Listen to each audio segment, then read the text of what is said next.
Hey, I'm Matthew Wolff, and welcome to my LIV lesson. Matthew Wolff having a fantastic opening day. This is going to be launched. Matthew Wolff, 9 under. So a nice little stretch for Wolfie, who is now, of course, a range goat. Oh, is it Wolfie's day here in Las Vegas? In this chapter, we're going to focus on finding your swing. Everyone asks me questions about why I do certain things in my swing. To be honest, it's all just natural. You know, there's no two golf swings that are the same, and you know, from a young age, that's just kind of how I've always done it. And so I think that you just got to be an athlete and do whatever you feel is best.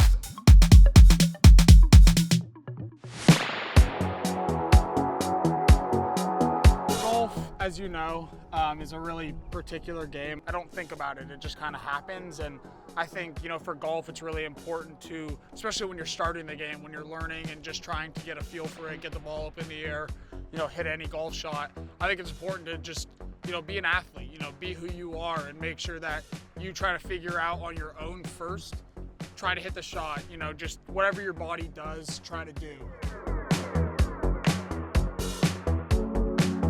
The golf swing is so quick, you can't be thinking about stuff. You have to let your mind go and let your body react. And, you know, whatever swing happens, I guess you just have to work with it. But I mean, my motto has always been swing your swing, so that's kind of what I do. My swing came from playing a lot of different sports. My one time I've ever broken a bone was I was playing football. And I broke my collarbone, and from there, I had to take a couple months off. And when I came back, I continued to take lessons from my coach and work on my swing. And I was overhooking the ball a lot, and my coach was like, you're lined up really far right. Your shoulders are really closed. Everything, all your lines are really closed and to the right. And then at impact, you need to be more open through the shot rather than like humping it, and like you need to get everything open. So from that point on, I started working about really getting open through impact and through, like as I'm coming through the ball, making sure to keep this moving through. And so that's kind of where this trigger move came to be. And so for me, I always went, okay, get open, keep the hands in front of the ball, you know, and then continue through the ball like that.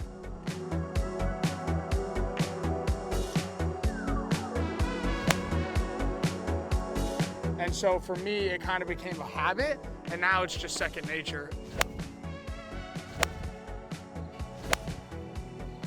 So when I was younger, I had a touch of a longer swing, and so I felt like my body was able to get out and clear, you know, before my face would kind of close down and get like left of the target. Because I like hitting the draws, and when you hit draws, your face has to be right. And so for me, when I'm able to kind of like rip through the ball and keep my face right, I feel like much better about like releasing the club through.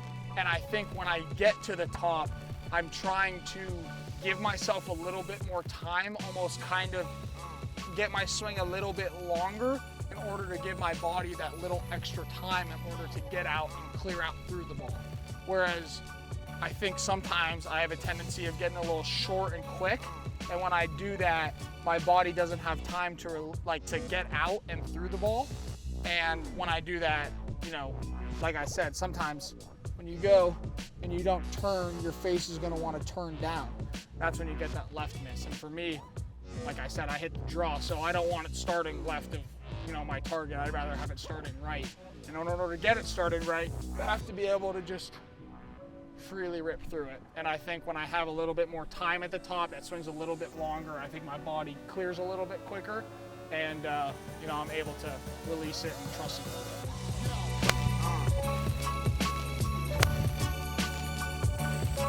When I'm over the ball, I always usually try to line up with an alignment stick, or at least have my caddy stand behind me and tell me where I'm aimed. When it comes to, you know, my swing and you know, what I think about and what I go through, especially my trigger and stuff, for me, I'm really just, like I said, trying to kind of think about impact, think about making sure to get open through the shot and through impact.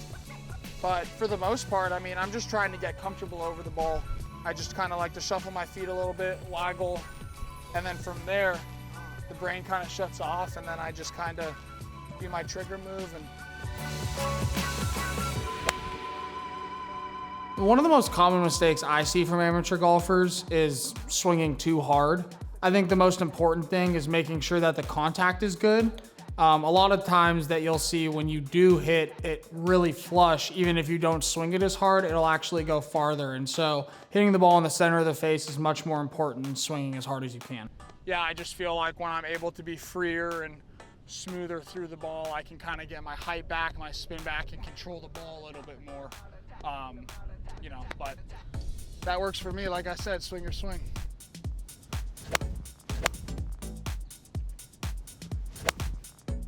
Warm-up is really particular, just like drills. I would say find ones that you enjoy doing, the ones that you're gonna be able to wake up and wanna come out here and work on them, and it's gonna be fun for you.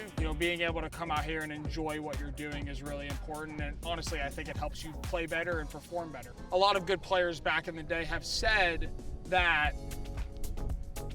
they get warm in 15, 20 balls. Sometimes they might sit on a range to try to groove something and hit something. I would get an alignment stick down. I would put it face at your target, wherever you're trying to go. And I would hit balls on that alignment stick, just so you know that every single time, not only are you aimed where you're looking, but also it's a good reference point to see where, like if you're taking a divot, where it is in line with the alignment stick, because that's dead straight. So as you can tell, my divots have been pretty where I'm trying to hit it. One of the easiest drills that you can do when you're on the range and stuff is just put down an alignment stick, making sure that you're looking where that's pointing. And you'll see guys like Ian Poulter, they'll go like this, and they'll do a little T, so they'll know exactly in their stance where their ball is as well. So not only will they know where they're lined up, if that's correct, but they'll also know how far back or forward in your stance the ball is. It'll make you feel, somewhat similar, or as similar as it can be. If you're hitting the stick, if you're hitting it on your downswing, that maybe means that you're coming from too far over the top, and if you're hitting it on the follow through, you'll be able to know that you're coming too far inside. So it really just gets you a good feel of kind of like a basis of like what you're trying to do for the day, where you're lined up and where your ball position is, and then kind of just hitting getting loose, hitting that normal stock like shot where you're looking, and making sure that your path and you're hitting it flush. I would be kind of swinging more 60, 70%, trying to make sure that my contact's good. And then once my contact is good, get it how I want to, then I could ramp it up a little bit and go a little harder. But